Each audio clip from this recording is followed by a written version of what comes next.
ಸುರ್ಜೇವಾಲಾರಿಗೆ ಸಲ್ಲಿಕೆಯಾಗಿದೆ ಸಚಿವರ report card. ಇಲಾಖಾ ಸಾಧನೆ ಬಗ್ಗೆ 2 ವರ್ಷದ ವರದಿಯನ್ನ ರೆಡಿ ಮಾಡಿ ಸಚಿವರುಗಳು ತಲುಪಿಸಿದ್ದಾರೆ. ಕೆಪಿಸಿಸಿಗೆ ಈಗಾಗಲೇ ವರದಿಯನ್ನ ಸಚಿವರುಗಳು ತಲುಪಿಸಿದ್ದಾರೆ. ಈಗ ಸುರ್ಜೇವಾಲಾಗೆ ವರದಿಯನ್ನ ಮುಖ್ಯಮಂತ್ರಿ ಸಿದ್ದರಾಮಯ್ಯ ಮತ್ತು ಉಪಮುಖ್ಯಮಂತ್ರಿ ಡಿಕೆ ಶಿವಕುಮಾರ್ ಸಲ್ಲಿಕೆ ಮಾಡಿದ್ದಾರೆ. ಕೆಪಿಸಿಸಿಯಿಂದ ಎಐಸಿಸಿಗೆ ಸಚಿವರ ಸಾಧನಾ ವರದಿ ರವಾನೆಯಾಗುತ್ತೆ. ಇನ್ನು ಮುಂದೆ ಪ್ರತಿ 3 ತಿಂಗಳಿಗೊಮ್ಮೆ ವರದಿ ಕೊಡಬೇಕು ಅಂತ ಸುರ್ಜೇವಾಲಾ ಅವರು ರಾಜ್ಯ ಉಸ್ತುವಾರಿ ಮುಖ್ಯಮಂತ್ರಿಗಳಿಗೆ ಮತ್ತು ಉಪಮುಖ್ಯಮಂತ್ರಿಗಳಿಗೆ ಸೂಚನೆಯನ್ನ ಕೊಟ್ಟಿದ್ದಾರೆ.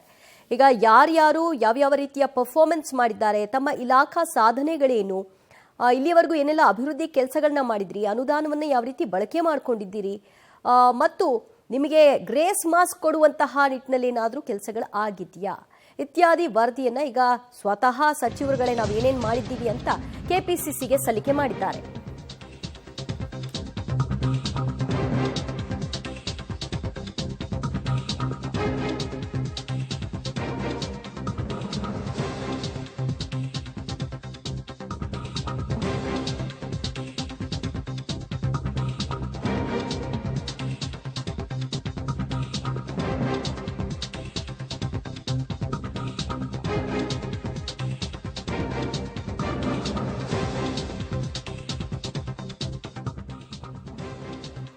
ಶಿಸ್ತು ಮೀರಿದ ಸಚಿವರಿಗೆ ಸುರ್ಜೇವಾಲಾ ಅವರು ಒಂದು ನೀತಿ ಪಾಠವನ್ನ ಮಾಡಿದ್ದಾರೆ. ಭಾರತ್ ಜೋಡೋ ಭವನ ಸಭೆಯಲ್ಲಿ ಸುರ್ಜೇವಾಲಾ ಖಡಕ್ ಸೂಚನೆಯನ್ನೇ ಸಚಿವರುಗಳಿಗೆ ಕೊಟ್ಟಿದ್ದಾರೆ. ಮೊದಲು ಪಕ್ಷ, ಆಮೇಲೆ ಸರ್ಕಾರ, ಇದನ್ನ ಫಸ್ಟ್ ಮನದಟ್ಟು ಮಾಡ್ಕೊಳ್ಳಿ. ಪಕ್ಷ ತಾಯಿ ಇದ್ದಂತೆ, ಸರ್ಕಾರ ಮಗು ಇದ್ದಂತೆ, ಅದರ ಲಾಲನೆ ಪಾಲನೆ ಹೇಗೆ ಮಾಡಬೇಕು ಅನ್ನೋದನ್ನ ಅರ್ಥಕೊಳ್ಬೇಕು. ಕೆಲವು ನಾಯಕರು ಇದನ್ನ ಅರ್ಥ ಮಾಡಿಕೊಂಡು ಕೆಲಸ ನಿರ್ವಹಿಸಬೇಕಾಗಿದೆ. ಕೆಲವು ಸಚಿವರು ಶಿಸ್ತು ಮೀರ್ತಾ ಇದ್ದಾರೆ ಅನ್ನೋದು ನಮ್ಮ ಗಮನಕ್ಕೆ ಬಂದಿದೆ. ಇದನ್ನ ನಾವು ಸಹಿಸೋದಿಲ್ಲ ಅಂತ ಖಡಕ್ ಆಗಿ ವಾರ್ನಿಂಗ್ ಕೊಟ್ಟಿದ್ದಾರೆ ಸುರ್ಜೇವಾಲಾ ಅವರು. ಜೊತೆಗೆ ಕಾರ್ಯಕರ್ತರನ್ನ ಗೌರವಿಸೋದನ್ನ ಕಲ್ತ್ಕೊಳ್ಳಿ, ಕಾರ್ಯಕರ್ತರನ್ನ ಕಡೆಗಣಿಸಬೇಡಿ. ಕಾರ್ಯಕರ್ತರು ಒಂದು ಶಕ್ತಿ ಇದ್ದ ಹಾಗೆ ಪಕ್ಷಕ್ಕೆ, ಅವರನ್ನ ನೀವು ಎಲ್ಲಿ ಸಡಿಲ ಮಾಡ್ತಿರೋ ಅಲ್ಲಿ ಪಕ್ಷ ದುರ್ಬಲ ಆಗ್ತಾ ಹೋಗುತ್ತೆ. ಇದಕ್ಕೆ ಅವಕಾಶ ಮಾಡಬೇಡಿ ಅನ್ನುವಂತಹ ಸೂಚನೆಯನ್ನ ಇವತ್ತಿನ ಸಭೆಯಲ್ಲಿ ಕೊಟ್ಟಿದ್ದಾರೆ.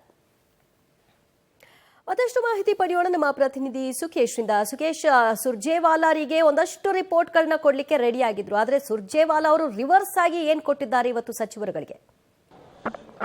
ಜೊತೆ ಒಂದು ಸ್ಪಷ್ಟ, ಒಂದ್ ಕಡೆ ಎಐಸಿಸಿಗೆ ಇವತ್ತು ರಿಪೋರ್ಟ್ ಕೂಡ ಸಲ್ಲಿಕೆ ಆಗಿದೆ. ರಾಜ್ಯದ ಸಚಿವರುಗಳು ಮಾಡಿದ್ದೇನು ಅನ್ನುವಂಥದ್ದು, ಅಂದ್ರೆ ಅದ್ರ ಮೇಲೆ ಆ ಒಂದು ರಿವ್ಯೂ ಮೇಲೆ ಬಹುಶಃ ಅವ್ರು ಏನಾದ್ರು ಸಚಿವ ಸಂಪುಟ ಪುನರ್ರಚನೆ ಆಗುತ್ತಾ ಅನ್ನುವಂಥದ್ದು ಒಂದು ವಿಚಾರ ಚರ್ಚೆ. ಜೊತೆಗೆ ಇತ್ತೀಚೆಗೆ ಸಚಿವರುಗಳು ನಡೆಸಿದಂಥ ಡಿನ್ನರ್ ಮೀಟಿಂಗ್ ಇರ್ಬೋದು, ಅಥವಾ ಮಾಡಲಿಕ್ಕೆ ಮುಂದಾದಂಥ ಸಭೆ ಇರ್ಬೋದು, ಅಥವಾ ಪವರ್ ಶೇರಿಂಗ್ ವಿಚಾರದಲ್ಲಿ ಆಡಿದಂಥ ಮಾತುಗಳಿರ್ಬೋದು, ಇವೆಲ್ಲದರ ಬಗ್ಗೆ ಕೂಡ ಒಂದು ಎಚ್ಚರಿಕೆ. ಯಾಕಂದರೆ ಪಕ್ಷ ಮತ್ತು ಸರ್ಕಾರ ಅನ್ನುವಾಗ ಮೊದಲು ಪಕ್ಷ ಮುಖ್ಯವಾಗುತ್ತೆ, ಅದು ನೆನಪಿರಲಿ ಅನ್ನುವಂಥ ಎಚ್ಚರಿಕೆಯನ್ನು ನೀಡಿರುವಂಥದ್ದು. ಯಾಕಂದರೆ ಸಚಿವರುಗಳು ಆಡುವಂಥ ಮಾತಿಂದ ಸರ್ಕಾರಕ್ಕೆ ಏನೋಕ್ಕಿಂತ ಪಕ್ಷಕ್ಕಾಗ್ಬೋದಂಥ ಸಂಭವನೀಯ ಡ್ಯಾಮೇಜ್ ಏನು ಅನ್ನೋದು ಕೂಡ ಪ್ರಮುಖವಾಗುತ್ತೆ.